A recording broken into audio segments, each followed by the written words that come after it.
I think Spurs being in the Big Six in 5 years could be a distant memory. All of your personal data could easily be on the internet right now and you wouldn't have a clue. But there would be signs. Random spam emails, random phone calls. And genuinely, when you're getting that shit, you're at risk. In boxing terms, your chin's wide open, your guard's low. In football terms, it's an open goal. Where's the centre-backs? Where's the goalkeeper? Well, I'll tell you where. Incognito. This is your line of protection against these data brokers who are out there online, stealing your information and selling it on the internet. And what Incognito does is it acts as your personal security team to go out there and to stop it from happening and to keep you secure. Because unfortunately, this can get really serious where people take bank cards out in people's names. It's a very dark place, the internet. And Incognito is super easy to use. You just create an account, tell them whose data specifically you want removed from the internet, and boom, they're on it. And the beauty is it's 30 days risk-free. So if you try it and it's not for you, you can get a full refund. So if you want to sleep better at night knowing that you're not going to be a victim of any of this stuff, go to incognito.com/kickoff and you'll get a massive 60% off your annual plan. It's a great price for you and your family's safety. And also when you do it, you're helping us pay for the content, and I really appreciate everyone who signs up.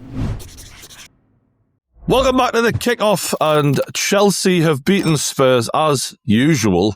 It seems that Chelsea fans talk 1-0, but this was a different sort of game than anything I've seen in a long time between these two. It was shockingly bad from Spurs. Spurs seemed rejuvenated this season, lads. I thought this was a bit of a rebirth, and yet that was the most pathetic derby performance I can in any kind of derby, London derby, any derby. 0.10 XG. I think Chelsea apparently had more attempts, better attempts on goal in like extra time at the end of the game than the entire game for Spurs. What was it like for you, Josh, watching Chelsea just find it so easy? Do you know what? It's so funny because let's be honest, it should have been 4 or 5-0 with the amount of chances that we squandered. And I think we have to talk about that in a second as well. The amount of like the clean cut chances we had to score goals and we didn't convert it.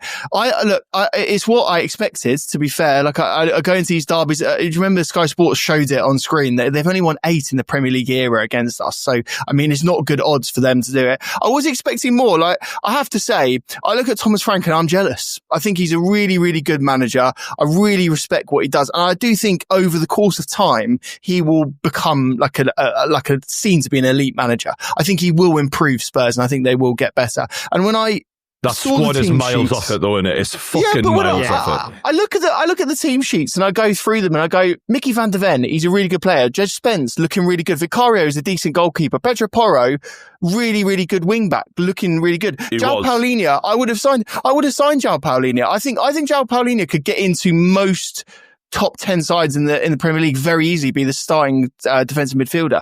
They've got players there, like even Kudus, I think, was a really good signing. We were obviously in for him as well. Colin Moani, a darling of Europe. People that, do you not think a lot of these players you're mentioning, though, Josh, sorry to interrupt, do you not think that they're like, we've seen highlights of them. We've seen that good on their day performances. But the problem that Spurs have got right now is the actual level. Like, Porro is a great example of, I've seen him whip balls in and been like, fuck me, what a cross that is. And then his actual performances lately have been shocking. And Xavi Simons is a great example of, this is a guy who's supposed to be a highly desired player in Europe, right? One of the hottest prospects. And people were like, wow, what a coup for Spurs. And then he's a sub getting subbed off, mate. Like, that's the biggest nightmare for every footballer. And he doesn't even look like a Premier League player. Mate, these are highlight reel players for a highlight reel club. And this is, when they bought James Maddison, I thought that is the most perfect Spurs player you'll get. Because you'll get a YouTube comp for 3 minutes at the end of every season. It'll turn up for about 25, 28 games. He'll be injured the rest, or he won't turn up. And then you'll just get poor performances in big games like this. And you look through that squad, and as you're listing them off there, Brian, I was like, it's the same with all of them. Vicario can make a save. He can also just throw it in his own net. He can make a mistake. Like, you're looking through the midfield, it's like, there's decent players there that could maybe come in and out of a top team, but who's going to run a game? Do you know what I mean? Which of those Spurs players is looking at this Chelsea game and going, I'm going to run the game? There's no character, is there? And that's the thing against Newcastle, like the other night when we played them. And that's why I specifically said to Josh and Joy in our group chat, the talent level is a total different level for Chelsea. Like, they just can't fuck with you for that reason alone, because, and against Newcastle, it was the character as well. Like, I just always felt like, even though Actually, I didn't think the talent level was that much of a gulf in our game, but I just felt like Newcastle just had more men on the pitch and they looked like boys at times, you know? Every Spurs player looks like he wants a more experienced player stood next to him. Exactly. Do you know what I mean? You know, like, they all look like they want to be the second to the better player next to them. Yeah. And if any of them were in a top team, like, I think loads of them could get into a really good team, an Arsenal, a City, a PSG, but they'd all be looking for the more experienced or the better player or the player who's got a bit more drive and fight. And I think João Palhinha is one of the few who you go, yeah, okay, he's up for this. But I think the bigger question, we all said Thomas Frank's a great manager going to Spurs. We all said that. But it's a very different job managing a club like Spurs. And I say club specifically, like I love Brentford. We all know that Brentford have done things in a modern way. They've come up to the Premier League. They've done incredibly well to stay in the Premier League. They're a progressive club. They do things well. They make good signings. They make a lot of money from who they sell as well. It's a very different job. You're expected to have a go, aren't you? Like this is the thing, right? Keep the ball. Big Andrew's an idiot. I think Big Andrew's an idiot. I think he's an absolute buffoon. I don't think he belongs in the Premier League.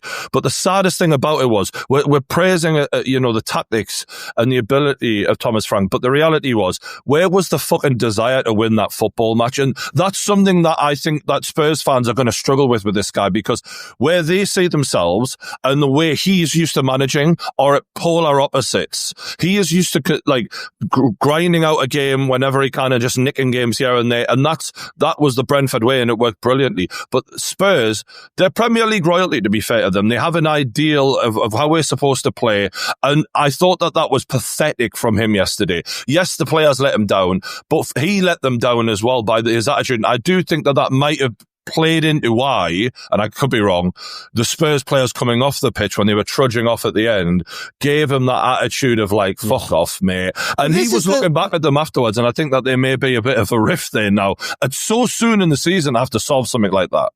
But this is the thing, like, we were on the call last week. I fucking got so much heat about the overall quality of Chelsea's squad and the signings that we've made. Mm-hmm. And fair enough, right? If you compare it against, a 3 in a row Man United, it looks very different. I think if you look at the two squads now and you actually deepen, you actually really do go one by one, that starting 11 that we put out yesterday, we've got quality all over the pitch. We actually have a really, really good squad. And I think it's underrated. I think we were comparing it though to, like, what we're saying is, like, having a better squad than Spurs right now is nothing to shout about. Any decent football side yesterday would have fucking battered them the way they were set up to make you look good yesterday, mate. Yeah, but we've got a better squad than Man United. We've got a better squad than a lot of teams up there. Like, this is the thing. Like, I think a lot of people sleep on us because we have a performance against a lesser fancy team. They set up in a certain way, and I said it last week, we just can't play against it. But when a team comes out and actually wants to play against us, actually wants to be expressive and actually try and score goals,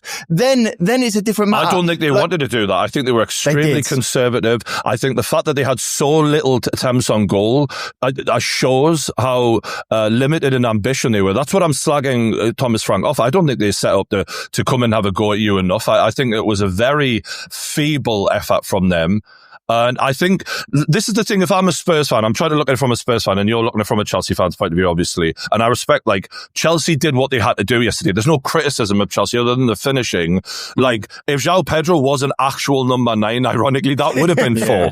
Like, Chelsea, and I thought Caicedo showed exactly what he is fucking great at, which is winning the ball in dangerous positions. But that being said, Caicedo doesn't win the fucking ball in the opposition's box. Like, that's Spurs' problem, in my opinion, and they contributed to their own downfall. And it's one thing to lose a game where you're like, you know what, beaten by the better side, but that's shocking, that for a Spurs level club to get your ball dispossessed in your own third twice on the run up to a goal. There was another part of the game. Do you remember when they had a free kick and Chelsea just pressed them all the way back to their own box? Yeah. They went all the way to the goalkeeper. Watching it like, this is fucking humiliation. And then Gittins had a chance. It could have been 6 or 7.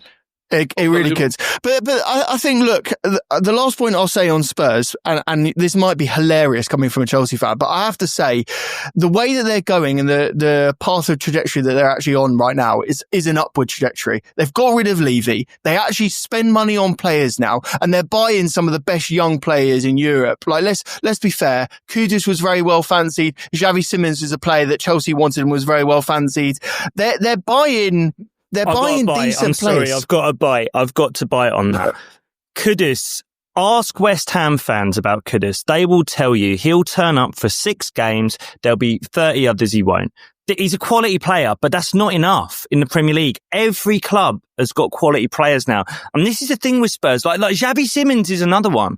Like, he's a good player. He'll play well in internationals. But in these games, and especially there's something about these games, Josh. I don't know what it is with you and Spurs. And I know it's a London rivalry, but it's always a bit of a war, isn't it? There's always challenges flying in. It's really competitive.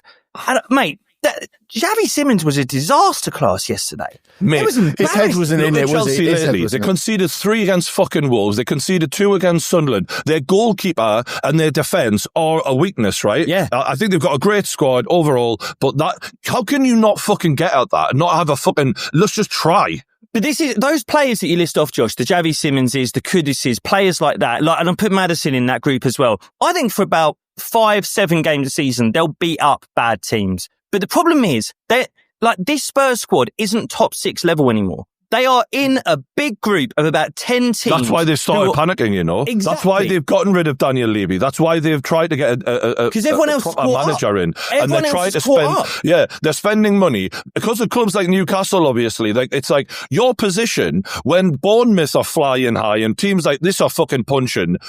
They're not guaranteed. And I think Spurs being in the Big 6 in 5 years could be a distant memory. It could be. Remember when Spurs were honestly, they're in fucking serious.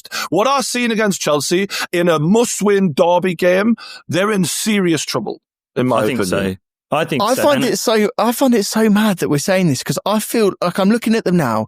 They've got rid of that chain around their neck, which was the sort of the financial restrictions that they had under Daniel Levy. They're finally spending money. They're paying players decent wages as well. I mean, Xavi Simons isn't going to come in for 10 grand a week. You know, they're going to be paying him a decent amount of money. And I feel like the strategy in which the top teams are going to have to do from now on is buy the best young players, bed them in over a period of time, deal with the weaknesses that they have to do, and then play them when they're becoming elite. Because you can't buy elite players anymore; it's too expensive. You just can't do it. There'll be longer contracts. People stay longer at certain clubs because there just won't be as much movement in the market with the PSR restrictions. And I think when you look at some of their younger players, like Tell didn't get on the pitch. Maybe people think he's a bit of an average player. Isn't that the problem with signing young players? Isn't that the problem? When you sign all these young players and it's time to shit, we need an answer here, and you've got potential sitting on the bench that isn't ready yet. That's my problem with it. And often potential isn't realised. And I do admire the fact that they made some ambitious signings. It's just did you do your fucking research? And also, it's hard. You get things wrong. And I think they've got some of them wrong, Brian. Matis Tell. Is he going to change a game like yesterday? It's the Premier League. This is the thing. They've bought a lot of players from outside of the Premier League. And that's the biggest gamble. That's the hardest thing. I think if you look at some of Newcastle's purchases over the years, they've been the ones that have been difficult sometimes. I don't see enough talent there. And I think in the Premier League now, one bad transfer window, especially 2 or 3, where you've got a lot of big money moves wrong, you're fucked, and you're fucked for a while. Man United have found that. Only now are we saying Man United recover slightly because they've gone for something more later in age, proven, got experience. And that's the negative. You do have to pay a premium for that. But now, Xavi Simons was £50 million. Never fucking kicked the ball in the Premier League before. Anyway.